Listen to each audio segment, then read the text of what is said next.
மார்கழி மாதம் வந்தாவே ஒரு விதமான அமைதி வருது இல்லையா? காலையில் சீக்கிரம் எழுந்துருச்சா குளிர்காற்று முகத்தில் படும், தெருவில் கோலம், வீட்டுக்குள்ள விளக்கு. அந்த அமைதிக்குள்ள ஒரு குரல் கேட்கும், மார்கழி திங்கள், மதி நிறைந்த நல்லாள். இது சும்மா பாட்டு இல்லைங்க, இது உன்னை அழைக்கிற குரல். இந்த 30 பாசுரத்தையும் ஆண்டாள் நமக்காகத்தான் பாடியிருக்காங்க. அப்படின்னா அந்த ஆண்டாள் யாருன்னு நம்ம தெரிஞ்சுக்கணும். ஆண்டாள் ஒரு தேவதை மாதிரி படம் இல்லை. நம்ம மாதிரி மனசு, நம்ம மாதிரி ஆசை, நம்ம மாதிரி உணர்ச்சி. ஆனால் ஒரு விஷயத்தில் அவள் வேற. ஆண்டாள் பக்தியை மறக்கலை, கடவுளை விரும்பினாங்க. கடவுளை விரும்பினேன்னு சொல்கிறதுக்கும் ஆண்டாளுக்குள்ள பயம் இல்லை.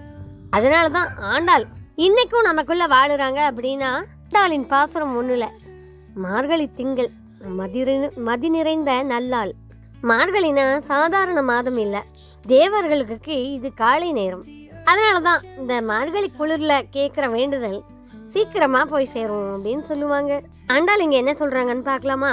நேரம் சரியா இருக்கு, இப்ப மாறலாம், நீராட போதுவீர். இது குளிக்க சொல்ற வரி இல்லைங்க, மனசை கழுவ சொல்றா.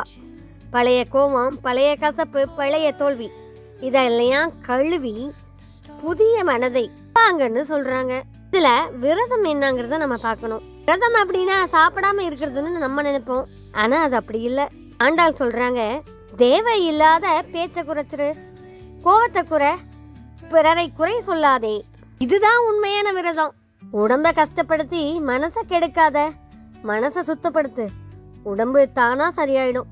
இன்னைக்கு நம்ம வாழ்க்கையில என்ன பெரிய பிரச்சனைன்னு ஃபர்ஸ்ட் தெரியுமா? பணம் இல்லாதது, வேலை பிரச்சனை, உறவுகள் கசப்பு, மன அமைதி இல்லாதது தான். அதனாலதான் ஆண்டாள் அன்னைக்கே பாடி வச்சாங்க, இந்த மாதம் உன் மனசை மட்டும் கொஞ்சம் கவனிச்சா போதும், சீக்கிரமா எழுந்துரு, தேவையில்லாத சண்டையே தவறு, கொஞ்சம் மௌனம் பழகு, இதுவே பெரிய தவம். திருப்பாவை முழுக்க பெண்களை கூப்பிடுறாங்க. ஏன் ஆண்டாள் பெண்களை கூப்பிடுறாங்க? குடும்பத்தை அமைதியாக வைத்திருப்பவள் பெண், சமூகத்தை உருவாக்குபவள் பெண், பக்தியை அடுத்த தலைமுறைக்கு சொல்லி கொடுப்பவள் பெண். ஒரு பெண் மாறினா வீடு மாறும், வீடு மாறினா சமூகம் மாறும். பாட்டும் நமக்கு தெளிவா சொல்றது என்ன தெரியுமா? நீ மாற ஆரம்பிச்சிரு, இந்த மார்கழியில நல்ல ஒரு முடிவு எடு. நான் கொஞ்சம் நல்லவனா, அமைதியா, கொஞ்சம் பொறுமையா மாறுவேன் அப்படின்னு ஒரு உறுதிமொழி உங்களுக்குள்ள எடுத்துக்கோங்க. அதுக்கப்புறம் நம்ம ஆண்டாள் கிருஷ்ணரிடம் கட்டாயமாக நம்மளை கூட்டிட்டு போவாங்க. நம்ம கிருஷ்ணர் பக்கத்துல போறதுக்கு பெரிய தவமோ வரமோ வாங்க தேவையில்ல. இந்த மார்கழி ஒண்ணு ஆண்டாள் சொல்படி நடந்தாலே போதுமானது. அமைதி, பொறுமை, சகிப்புத்தன்மை இது எல்லாமே இருந்தா கிருஷ்ணரின் திருவடியை காணலாம் என்பது நம்பிக்கையா இருக்கு. வாழ்க ஆண்டாள் திருவடி. வீடியோ உங்களுக்கு பிடிச்சிருக்கும், நிச்சயமா லைக் பண்ணுங்க, ஷேர் பண்ணுங்க. ஆண்டாள் திருப்பாவையை கேட்கணும்ல, மறக்காம வீடியோவை சப்ஸ்கிரைப் பண்ணிக்கோங்க. நாளைக்கு பார்ட் 2ல சந்திக்கலாம். அனைவருக்கும் நன்றி, வணக்கம். உங்களிடமிருந்து விடைபெறுவது